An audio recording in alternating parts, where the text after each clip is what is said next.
Это программа «Актуальное интервью». В студии Иван Лазаренко. Здравствуйте. С 1 января 2021 года во всех регионах России пособие работникам оплачивает Фонд социального страхования напрямую.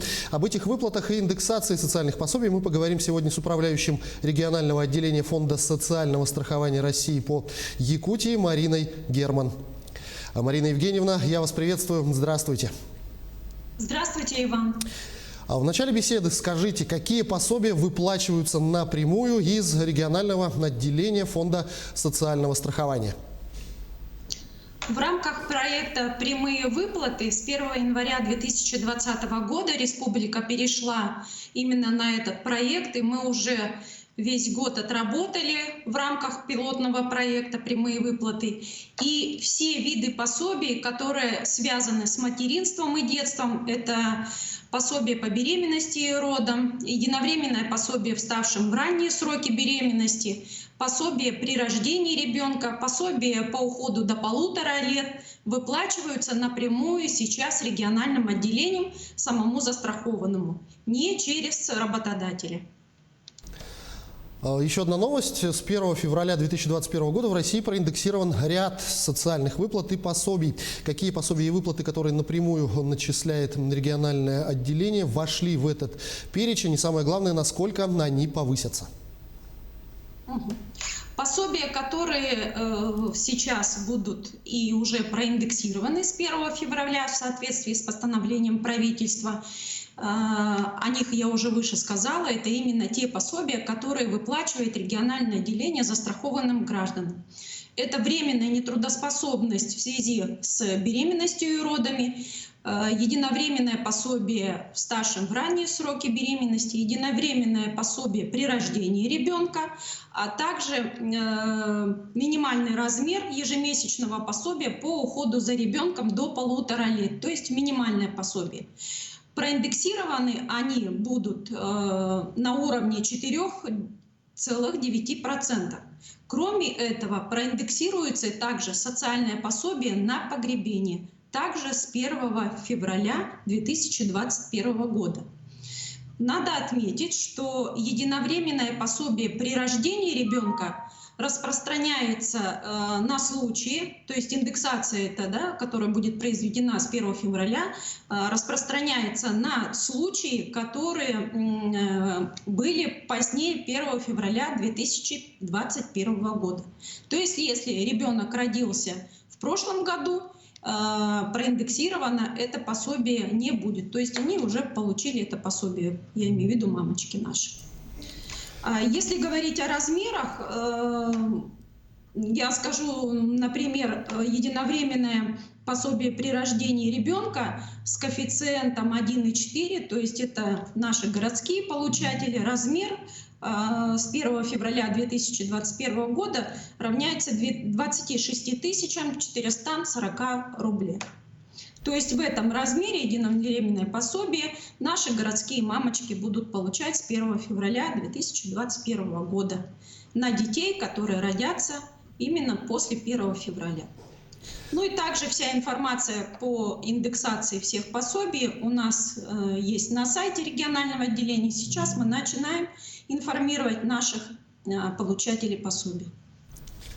Неоднократно мы это уже озвучивали, но тем не менее давайте еще раз напомним нашим телезрителям, кто имеет право на получение пособия по временной нетрудоспособности. Лица, которые подлежат обязательному социальному страхованию, являются получателями пособий за счет средств социального страхования. К ним относятся лица, которые работают по трудовому договору, у работодателей, да, оформленные по трудовому договору, в том числе это руководители организаций, которые являются единственными участниками либо учредителями организаций, либо являются собственниками этих организаций. Далее к таким лицам относятся государственные гражданские служащие и муниципальные служащие.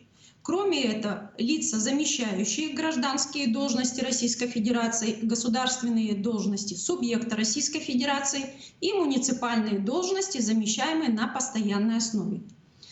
Также к лицам, которые подлежат обязательному социальному страхованию и которые имеют право получать все виды пособий по временной нетрудоспособности и связанные с материнством и детством, также относятся и священнослужители, и лица, которые осуждены к лишению свободы и привлеченные к оплачиваемому труду. Вот именно эта категория подлежит обязательному социальному страхованию, а следовательно и получателям пособий. Кроме этого, индивидуальные предприниматели, которые не подлежат обязательному социальному страхованию, они могут добровольно зарегистрироваться в региональном отделении Фонда социального страхования, оплатить страховой взнос за полный год и также иметь право получать оплачиваемые пособия. Скажите, правда ли, что с 2021 года пособия станут выплачиваться только по электронным больничным листам? И есть ли в каком-то ближайшем, может быть, будущем перспектива полной отмены бумажных больничных? Тенденция такая прослеживается, и с 2021 года мы видим по итогам нашей работы, что электронный листок нетрудоспособности набирает уже полностью обороты. И если мы говорили в начале, когда только электронный листок нетрудоспособности входил в нашу жизнь и с опаской получали, да, в медицинских учреждениях пациенты медицинских учреждений электронный листок нетрудоспособности, то на сегодняшний день по итогам за 2020 год уже выдано более 272 тысяч листков нетрудоспособности в электронном виде. Если сравнивать с получением на бумажном бланке листка нетрудоспособности, то бумажный листок занимает всего где-то в районе 25%. То есть основную массу все равно это оформление в электронном виде. И следовательно, что чем дальше будет внедряться у нас электронный документооборот, мы постепенно перейдем. Но сейчас нужно сказать, что бумажный листок нетрудоспособности, он также наравне с электронным листком нетрудоспособности продолжает выдаваться медицинскими учреждениями.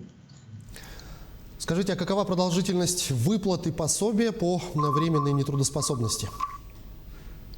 Значит, в зависимости от временной нетрудоспособности, от продолжительности, конечно же, от заболевания, продолжительность листка, нахождение на листке временной нетрудоспособности зависит от заболевания.